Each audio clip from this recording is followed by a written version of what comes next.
Alors, signer un manifeste pour l'accueil des migrants, c'est un truc mondain, de bobo, selon vous. Je rappelle juste qu'une partie, enfin la majorité des députés de la France Insoumise ont choisi de ne pas le signer également.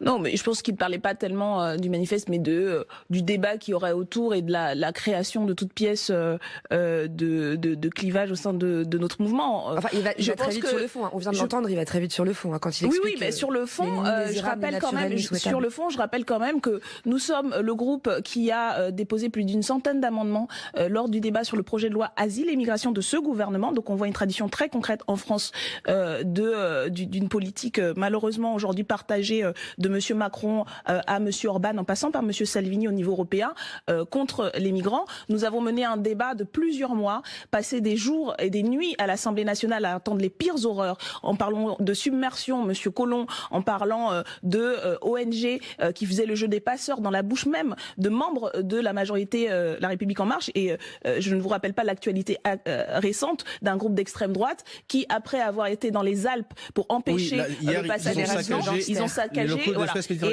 tout le débat. Pour en revenir à la France Insoumise, est-ce que la position de la France Insoumise est claire sur la question? Mais je pense que je vous renvoie à ces débats-là que moi j'ai mené en tant que chef de file du groupe sur ce sujet, mais qui a été mené par l'ensemble et les 17 membres de la France Insoumise. Donc pourquoi réduire l'accueil des migrants sinon ce manifeste? Et je vous renvoie également en fait à la brochure de plusieurs dizaines de pages où nous avons expliqué nos positionnements. Donc réduire la position de la France Insoumise que vous avez vu et entendu et lu se déployer pendant des mois, qui est une position de solidarité et la position la plus raisonnée et raisonnable sur le sujet, pour ou contre un manifeste avec lequel on a beaucoup d'accords, mais sur lequel nos confrères de Libération écrivent ce matin que votre consoeur de l'Assemblée, Clémentine Autain, qui a signé ce manifeste, serait ostracisée au sein du parti. Est-ce que c'est de la fake news ou il y a un vrai débat au sein du parti là-dessus? Écoutez, je vous rappelle qu'on est 17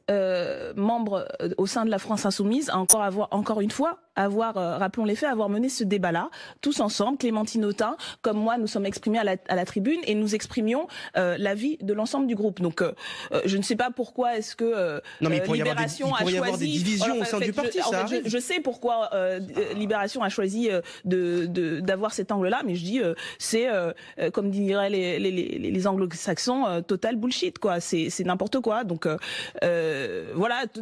On se retrouve quand même, je vous rappelle, aujourd'hui, on a des groupes d'extrême droite qui font la police aux frontières, qui s'attaquent à des associations humanitaires.